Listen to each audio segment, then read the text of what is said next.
Bonjour. De nouveau, nous sommes à la maison Félix Leclerc pour une émission de Mosaïque, votre série d'émissions culturelles. Aujourd'hui, on accueille Michel Hénin, auteur, je dirais pas d'origine, mais qui habite Hudson. Alors, bonjour Michel. Bonjour. Enchanté, ça me fait vraiment plaisir de te recevoir. D'où es-tu originaire? Alors, moi, je suis originaire de la ville de Laval. Mes parents, par contre, sont originaires de Belgique, un peu plus loin. OK. Mais moi, je suis née ici. Je suis la seule, on est 4 filles chez moi, et je suis la seule qui est née au Québec. Et ensuite, je suis partie de Laval, je suis allée Rive-Sud, de Montréal, puis là, depuis 10 ans que je suis dans la région. OK. Donc, puis là, ton cheminement maintenant, voilà, on sait, OK, une fille de Laval, une fille d'immigrante, ça pour francophone, ça n'a pas posé de problème. T'étais déjà, tu sais, parce que dans les années où j'imagine tu es arrivé, il y avait la division, tu sais, des écoles catholiques, francophones, protestantes, anglophones. Donc, tu t'es intégré, naturellement. Oui, parce que mes parents sont francophones. C'est ça, exactement. Voilà. Alors, raconte-nous un petit peu ton trajet, parce que tu es arrivé à la littérature, tu as écrit 3 livres, mais bon, tu as quand même une vie derrière toi. Qu'est-ce qui t'a amené là? Puis, par quel biais ça a passé? Pourquoi tu fais du livre jeunesse? En fait, j'ai toujours aimé lire énormément. Mon père avait fait construire une bibliothèque chez moi, là, mur à mur, là, comme ça ne se voyait pas dans le temps. Parce que c'était un maniaque de lecture, ma mère aussi. Donc, moi, j'ai toujours baigné dans ça, dans la lecture. Mon père, c'était un grand conteur. Donc, il adorait les histoires et ça a toujours été dans mon quotidien. Moi, j'adore les histoires, j'adore raconter des histoires, j'adore lire. En plus de les lire, il adore les histoires, les lire, mais il adore aussi raconter. Oui. Est-ce qu'il inventait ces histoires ou... Ah non, il les inventait. Il les inventait. Mon père, il a même fait des BD, là. Une BD qui est... Enfin... OK, on poursuit. Ouais, ça, c'est une autre histoire. Mais oui, donc, moi, j'ai baigné là-dedans et mon père écrivait, mais il était quelqu'un qui faisait des toiles et qui dessinait beaucoup et qui était graphiste. Donc, moi, quand j'étais jeune, je l'ai vu parce qu'il était à la maison, il travaillait de chez moi, donc je l'ai même aidé. Puis ça a fait qu'un jour, quand que ça a eu le temps, j'ai dit, bon, ben je vais m'en aller comme en graphisme. Et j'ai toujours été tiraillée un peu aussi avec l'écriture et le dessin. J'aime les deux. C'est beaucoup des images et des mots, moi, dans ma tête aussi. Ouais. Ben, les livres. Hein, les livres, quand on est jeune, les livres illustrés, tout ça, je sais pas. Moi, j'ai fréquenté aussi beaucoup la bibliothèque, c'est ça, puis tu commences avec des livres illustrés, puis ça finit avec de plus en plus de mots, mais tu commences quand même avec des livres illustrés. C'est ça. Fait que j'ai décidé d'aller en graphisme pour, en fait, gagner ma vie. Et j'ai toujours écrit, par contre, pour moi-même, plus comme, je dirais, des poèmes, beaucoup d'écrits pour moi, OK? J'ai jamais rien montré à personne parce que c'était très personnel. À un moment donné, dans ma vie, je ne sais pas pourquoi, j'ai eu envie d'écrire, vraiment. C'était des soirs que j'étais chez moi. Mon chum, lui, il joue de la musique, entre autres, parce qu'il est aussi graphiste et illustrateur. C'est lui qui fait les couverts de mes livres. Ouais. Mais il joue de la musique. Et souvent, le soir, il est parti pour jouer de la musique. Et moi, j'étais à la maison. Puis moi, j'aime ça m'occuper. Je suis un peu... Tu peux pas rester devant pas l'écran. excessive, mais je peux pas rester à regarder la télé. Okay, ça fonctionne pas pour moi. Donc... je dessine, je fais beaucoup de portraits animaliers et à un moment donné, j'ai fait « tiens, écrire une histoire, j'aimerais ça écrire quelque chose pour les jeunes. » Et c'est comme ça que ça a commencé, par les soirs, de temps en temps. Donc, mon premier... en solo, puis il fallait faire quelque chose. Oui, c'est ça. Donc, je travaillais le jour et le soir, j'écrivais pour moi, pour me... Premièrement, vraiment, c'était pour me faire plaisir parce que j'aurais jamais pensé même que... Tu sais, c'est sûr qu'on a un petit rêve, on dit « si je pouvais écrire puis que ça fonctionnerait, ce serait merveilleux. » Mais j'ai commencé à écrire pour moi, juste parce que j'avais envie d'écrire. Mais pas déjà dans la direction vers... Est-ce que c'était déjà dans peut-être pas une idée très claire, mais tu t'adressais déjà à un public de jeunes filles, parce que c'est plus précisément pour un public féminin. Oui. Déjà. Même sans l'idée que ça allait être publié, tu t'adressais comme à la petite fille en toi. Oui, parce que moi, je suis très... oui, j'ai gardé mon cœur d'enfant beaucoup. Et en fait, quand j'ai commencé à écrire, je m'étais dit... J'ai lu des livres plus jeunesse et j'ai dit, ah, j'aime ça, les livres jeunesse. Et j'ai dit, si je pouvais, moi, écrire à des jeunes et leur dire comment la vie est tellement magique et comment c'est eux qui vont décider ce qu'ils veulent faire dans la vie, parce que c'est eux qui vont amener les choses. C'est pas en étant juste, ah ben s'il m'arrive ça. Oui, il t'arrive peut-être des choses, mais c'est ton choix de réagir d'une façon X ou Y. Ouais. Le verre peut être à moitié vide ou à moitié plein. Ouais. Donc, moi, c'était une des... En fait, ma prémisse de ça, c'était vraiment de dire aux jeunes, ben vas-y, tu peux avoir ta vie comme tu la veux. Alors, c'est pour ça que j'ai commencé à écrire pour les jeunes. Ça, c'est quand même adolescent. Donc, 10, 15, je dirais, là, ça peut commencer à 9 ans aussi, là, dépendant du niveau de lecture et du niveau de maturité de la personne. Mais c'est quand même des livres qui sont super simples, mais il y a des belles choses qui se passent là-dedans. OK. Puis après ça, que tu vas vers où? C'est quoi le graphisme? C'est pour t'amener au livre? Non, pas du tout. Non. Donc, quand je suis sortie du collège Annecyc avec mes études en graphisme en poche, je suis rentrée dans un studio de design et j'ai fait des années en studio de design, donc plus pour faire des rapports annuels, des belles affiches, tout du beau. C'était que du beau. On avait des gros budgets. Dans le Vieux-Montréal, en quelque part. Dans le Vieux-Montréal. Ben oui, parce qu'ils étaient tous logés là à une certaine époque. Et là, j'ai fait ça pendant un bout de temps. Et à un moment donné, j'ai mon petit moi-même qui m'a dit, il me semble que c'est le fun de faire du beau, mais ce serait le fun de faire du beau avec un concept en arrière. OK. Donc, des idées en arrière. OK. Et là, j'ai décidé que je m'en allais en publicité. J'ai donc lâché le côté design et je suis partie en publicité. Okay.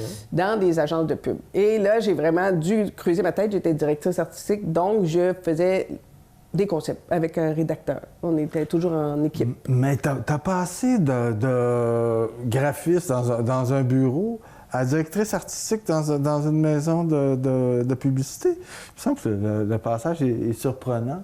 Non, parce que en fait, les directeurs artistiques, c'est des graphistes de base en général. Mais souvent, ils vont à l'université et tout ça. Mais moi, j'ai envoyé mon CV. J'avais quand même un beau CV. Je faisais des belles choses. Et là, ils m'ont dit, ben oui, tu sais, si ça te tente, on pourrait essayer. Donc, j'ai rentré dans une plus petite agence, mais je suis rentrée directement comme directrice artistique. Donc, ça veut dire, en fait, le titre, c'est qu'on dirige les artistes dans le sens que il y a un studio qui va faire la production, ce ne sera pas toi.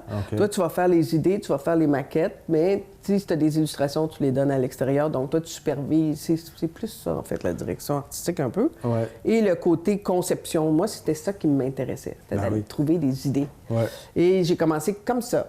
Et donc, en agence, c'est toujours jumelé avec un rédacteur, en général, mais des fois, il faut que tu te débrouilles tout seul, mais...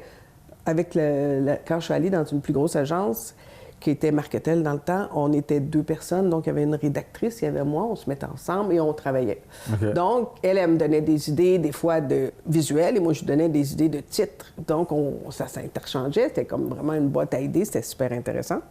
C'est de la publicité, là. Vous faisiez des concepts pour la télévision, par exemple, des animations publicitaires? Oui, on avait soit des concepts télé, concepts radio, ça peut être des concepts billboard, là, d'affichage extérieur. Ou la publicité dans les magazines. La publicité dans les magazines. Il y avait vraiment... Souvent, une campagne comprend tout ça. Oui, c'est ça. Fait qu'on faisait des campagnes plus intégrées, on faisait des mandats plus ponctuels, donc ça dépendait des clients. OK.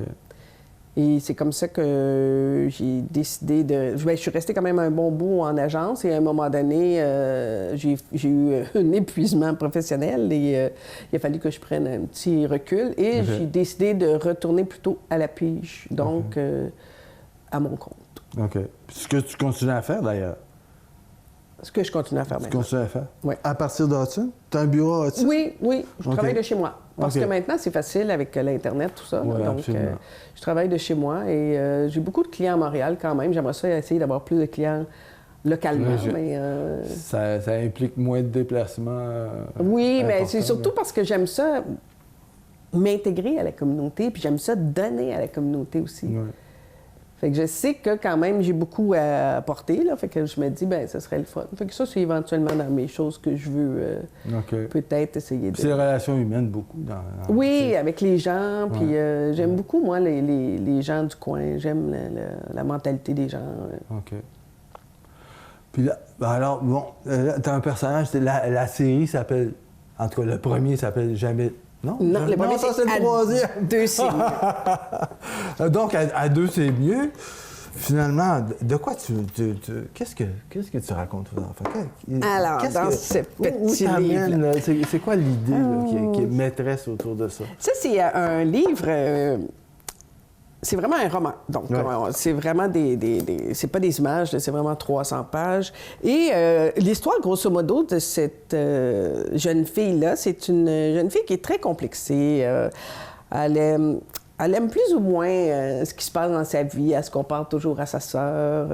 Elle trouve donc qu'elle est malchanceuse. Elle est très gaffeuse aussi. Elle est très marrante, en fait. Beau personnage. Oui, c'est ça. Et à un moment donné, bon, ben c'est sûr que comme toutes les petites filles de son âge, il y a des garçons qui regardent, puis il y en a un qui regarde, puis il la regarde pas. Puis elle dit, ah ben c'est sûr, c'est juste moi, tu sais, il se passe rien. Une chance qu'elle a sa meilleure amie avec elle. Et à un moment donné, elle découvre un bébé chien qui est blessé sur le bord de la route, et elle adore les animaux. Alors là, elle fait comme, enfin, quelque chose pour moi. Elle va le prendre, elle va le sauver, elle connaît même la vétérinaire, donc elle va tout faire pour sauver ce petit chien-là. Okay. Mais son père ne veut pas de chien dans la maison. Fait que là, c'est la catastrophe, parce qu'elle est très, très émotive, cette petite fille-là, et elle fait comme, non, pour une fois que j'avais quelque chose pour moi, c'est pas vrai. Mais elle dit, je vais trouver un moyen, parce qu'elle a plus d'un tour dans son sac. Et elle est très drôle, comme je disais. Sauf que ce qui est super étrange dans ce livre-là, c'est que elle a fait un rêve. Et dans ce rêve-là, on lui disait que c'était une personne spéciale, on lui donnait même un talisman avec des pouvoirs magiques. Dans un rêve. Sauf que quand tout va mal dans sa vie, elle trouve la même pierre. Et là, elle fait comme, c'est impossible, c'était dans mon rêve. Mais elle dit en même temps, elle est vraiment pareille. Puis, j'ai rien à perdre, ça va tellement mal, je l'essaie. Et elle essaie, sauf quand elle essaie ça, il arrive toutes sortes de choses étranges. Et là, elle a l'impression qu'elle a vraiment quelque chose entre les mains et qu'elle la voit peut-être même sans faire exprès, étant donné qu'elle est gaffeuse, des mauvais sorts à gauche et à droite. Et elle va essayer de s'en sortir. Et plus elle va essayer de s'en sortir, plus ça va partir dans tous les sens. Oh, mais je vois que ton imagination fait ça aussi, là. C'est quelque chose d'assez incroyable. Tu ouvres beaucoup de portes, tu sais, pour l'imaginaire, là, puis tu ouvres beaucoup de possibilités. Ça fait que, ouais. Alors, je vois l'enthousiasme là, de tes lectrices. Ben oui, puis là, c'est ça. Alors, tu as ces beaux livres-là. Je sais que récemment, tu as dû faire le Salon du livre de Montréal. Il y a énormément de publications. Comment... c'est un succès, ton livre? Oui, j'avoue que je suis très chanceuse. En fait, ce livre-là était un seul livre. C'était même pas censé être une série, mais il y a eu tellement de filles en salon. Moi, je fais tous les salons. Ben, pas tous, mais je fais beaucoup de salons dans le Québec. Et les filles revenaient me voir en salon. On veut une suite, on veut une suite, on veut une suite. Alors, j'en ai parlé avec les éditions de Mortagne, qui est ma maison d'édition. Ils m'ont dit, bien, est-ce que tu es capable d'en faire une? J'ai dit oui. Alors, j'ai fait mon deuxième, que j'ai nommé presque pareil, en fait, parce que c'était pas une suite comme telle. Et celui-là, la même chose. Il y a eu un gros succès en salon. Et les filles... Oui, les filles reviennent en quantité. Et là, finalement, j'ai fait un troisième, que j'avais 203. Et la même chose, là, j'ai un quatrième qui va sortir au mois de février. Donc, je suis quand même très chanceuse parce que, tu sais, il sort à peu près, je crois que c'est 17 000 titres jeunesse par année, nouveautés. Pas juste au Québec? Oui. 17 000 titres? Il me semble que c'est 17 000, incluant les étrangers, parce qu'il y a Québécois et il y a étrangers. OK. Je pense que Québécois, c'est... Les livres francophones qui arrivent au 9 Québec... 9 000, peut-être.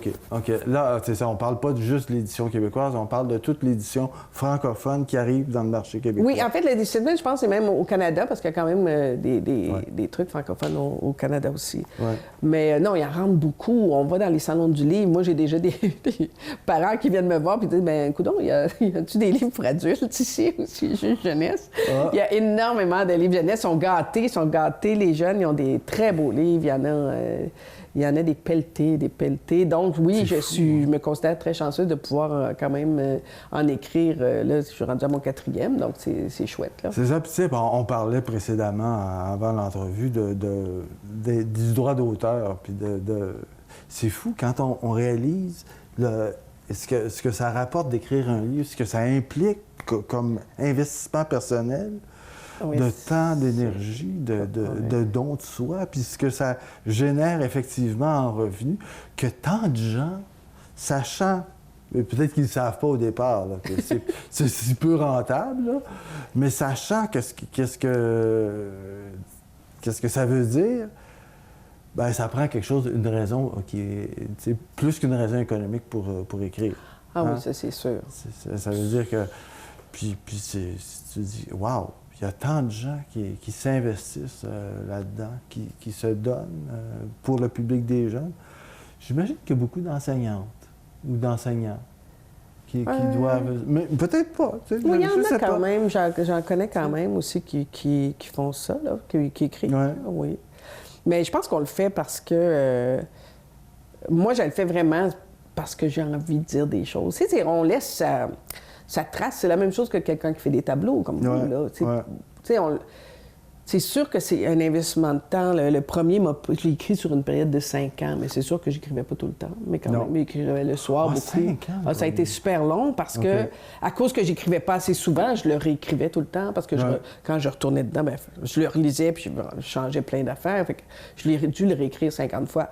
Le deuxième, ça m'a pris une période d'à peu près 1 an. Puis le troisième, peut-être 8 mois, peut-être un peu moins. Mais pour un livre de 200, 300 pages, c'est un peu normal de prendre oui, c'est que ça prend quand même temps, mais il y en a. Mais le premier, c'est entendu que le coup d'essai, il a besoin d'être bien préparé pour finir, là, pour arriver à... C'est ça. Parce que c'est une forme d'écriture. L'écriture jeunesse, c'est pas l'écriture pour est-ce que tu considères que c'est une forme d'écriture spécifique? Ben, ou est-ce que c'est une forme particulière de littérature?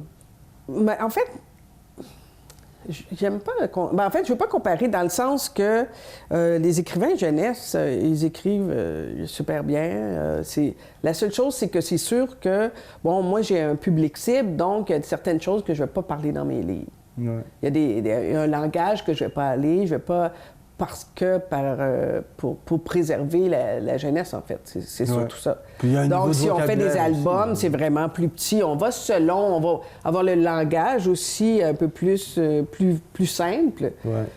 On va avoir un vocabulaire un peu plus, pas restreint quand même, parce qu'il y en a beaucoup qui écrivent pour la jeunesse. Quand on parle des livres pour, je sais pas moi... les adolescents, on peut quand même se permettre d'avoir un bon vocabulaire parce que les autres sont capables de suivre. Là, souvent, il y a bien des gens qui ont tendance à pas apprendre les jeunes pour moins qu'ils sont, mais on devrait leur faire confiance. Ils comprennent bien plus qu'on pense. Donc, pour moi, c'est un peu pareil que j'écris. Moi, je vais écrire pour les adultes. C'est sûr qu'éventuellement, j'aimerais le faire, mais moi, dans ma tête, je suis pas rendue là. OK. Parce que... Mais c'est dans tes plans éventuels. Tu dis, je suis pas rendu là, ça veut dire... Il va arriver un moment où tu vas avoir l'impression que tu es rendu. Oui, probablement. Mais là, j'ai envie d'explorer encore beaucoup pour eux parce que j'adore ce public-là. As-tu des espèces de modèles en littérature? Disons, peut-être pas jeunesse, là. Parlons de littérature adulte, là. Des gens qui seraient des je sais pas... j'aime beaucoup de Marc monde. Lévy. Pardon? Marc Lévy ou... Oui, bien c'est ça. Marc Mousseau. Lévy, j'aime beaucoup Mousseau. Ça, c'est mes... c'est ça. Je pense que c'est mes auteurs préférés. Mousseau, beaucoup, parce que c'est justement... Lui, il a toujours un peu un côté qui est pas fantastique, mais un côté, tu fais comme... Oh, c'est bizarre. J'aime les côtés comme ça. Il y a un peu de magie, là. Un peu comme dans j'aime le côté, Lévy, je me questionne, comment ça se fait que c'est arrivé, ça? Parce que je suis un peu, moi, j'aime beaucoup l'idée du quantique, en fait, que tout est possible. Qu'on a tout est possible, tout est selon ce qu'on va vouloir faire qui va arriver. En fait, je crois beaucoup à ça. Donc, mes lectures aussi, quand j'ai découvert Mousseau, j'ai fait j'aime beaucoup ça parce que justement, lui, il est un peu cet esprit-là que tu fais comme... Didier Van Coalert aussi, peut-être. Pardon? Didier Van Coalert, comme auteur. Le connais-tu? Ah, non. Ah, c'est un peu dans la... C'est des auteurs à succès auprès du public de façon générale. Hein. C'est des grands auteurs à succès dans la francophonie. Hein. Puis, c'est vrai que c'est ça. Tu sais, tu me disais précédemment que, bon, dans le roman jeunesse, on va pas avoir des descriptions trop longues. Parce que c'est pas... tu sais, le besoin d'action est là. De toute façon, nos esprits sont entraînés de plus en plus avec la télévision, avec les jeunes, avec les jeux sur ordinateur que je connais pas vraiment. Mais bon, il faut toujours qu'il y ait quelque chose, qu'il y ait une action qui soit entraînée.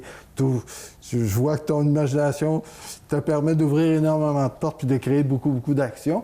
Mais c'est ça qui fait aussi le succès en littérature aujourd'hui. Ben, en tout cas, moi, je pense que dans mon cas, oui, c'est vrai que il y a beaucoup de gens qui m'ont dit ça, c'est le fun parce qu'il arrive tellement de choses dans sa...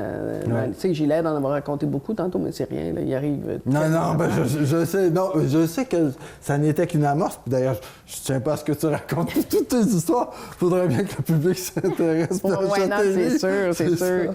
Mais oui, il y a beaucoup d'actions parce que pour moi, c'est important. Parce que oui, effectivement, eux, ils baignent, là, ils sont habitués avec les vidéos, là, c'est comme instantané, clac, clac, clac, clac, clac, ils veulent avoir de l'information.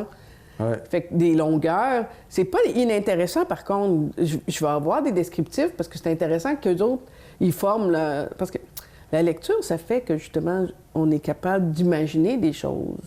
Parce qu'on lit et on peut imaginer des personnages comme on les veut.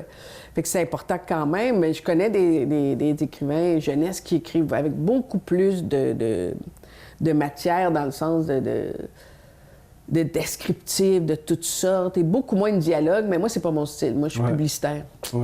Alors, moi, ça a laissé ses traces. Ça sort dans mon écriture aussi, j'aime ça.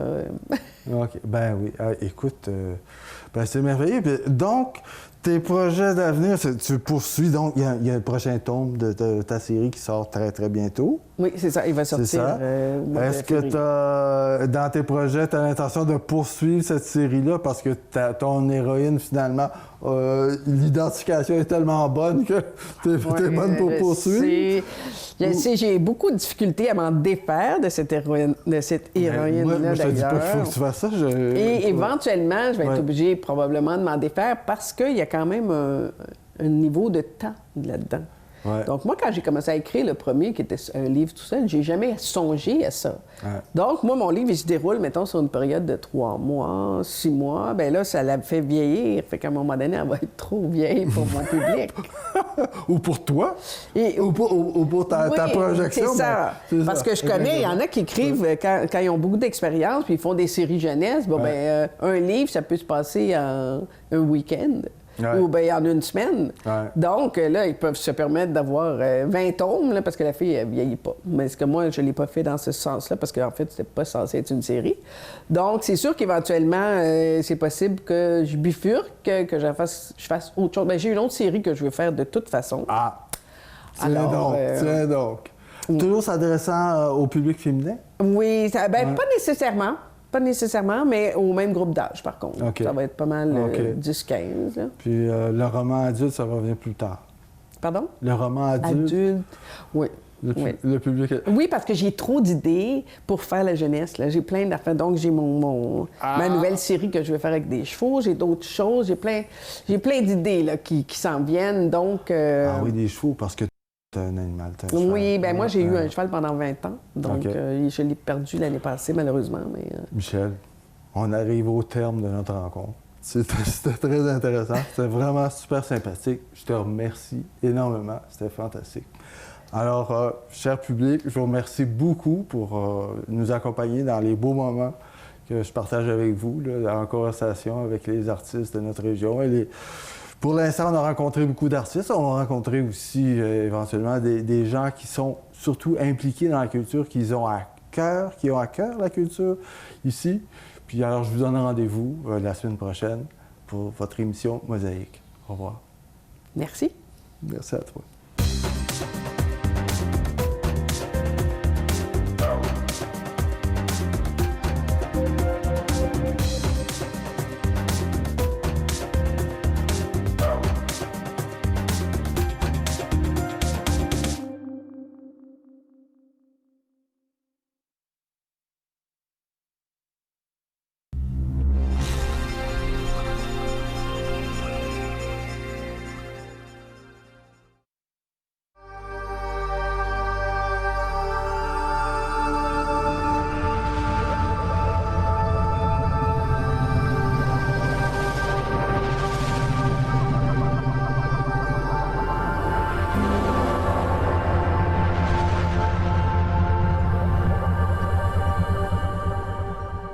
Depuis mon arrivée au Québec, j'ai vu des matchs de sport où les spectateurs autant que les joueurs se battaient. D'ailleurs, les commentateurs sportifs ne négligeaient pas de provoquer le tout en employant des termes tels que « les deux équipes se confrontent ce soir »,« des attaquants contre la défensive »,« des hostilités ont démarré entre les deux clans, la guerre des tranchées ». Même Pierre de Coubertin, le créateur des Jeux olympiques modernes, affirmait que le sport rendait les jeunes plus aptes à la guerre. Est-ce vrai que le sport désunit les peuples?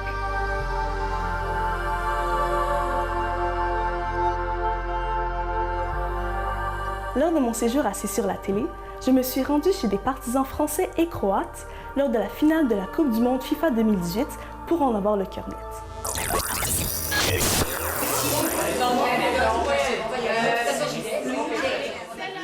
Moi, ça fait plusieurs décennies que je suis au Québec, mais quand on entend que la France, ça va en finale, ça ravive un petit peu nos souvenirs et puis la fierté de ses origines. Et puis aussi de pouvoir partager avec les Québécois de souche. Qu'est-ce que ça représente pour vous de voir votre pays en finale? Ah, c'est la fierté. C'est un petit pays de 4 millions qui se sont rendus à la grande finale pour la première fois de leur existence. Alors, beaucoup de fierté. Aujourd'hui, je suis chez ma collègue et amie Julia, qui, elle, est d'origine croate. Alors, on se taquine, ça fait l'occasion aussi de faire mieux connaître nos différentes cultures. Pour quelle équipe êtes-vous partisan? Moi, je prends pour les Croates, l'équipe de Croatie, qui est une équipe qui a du cœur, puis qui a passé à travers toutes sortes d'épreuves là, pour se rendre jusqu'en finale. Puis, go la Croatie! Laissez l'interview et puis allons supporter la France.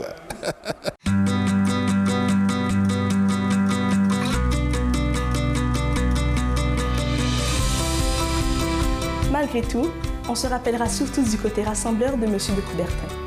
Il parlait des Jeux olympiques, tout comme de la FIFA, comme d'un instrument de la paix, et que l'important, c'est de participer.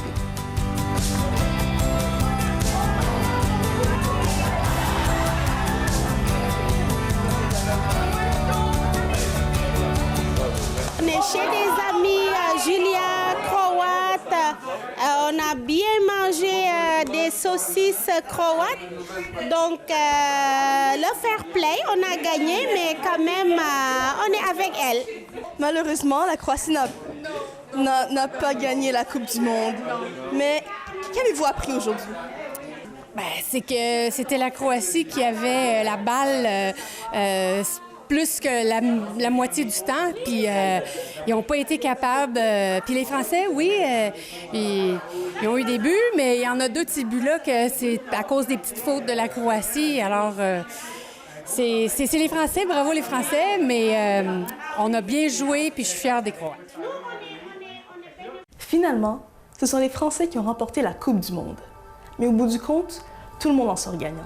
C'était une occasion pour tous de se réunir et de célébrer ensemble.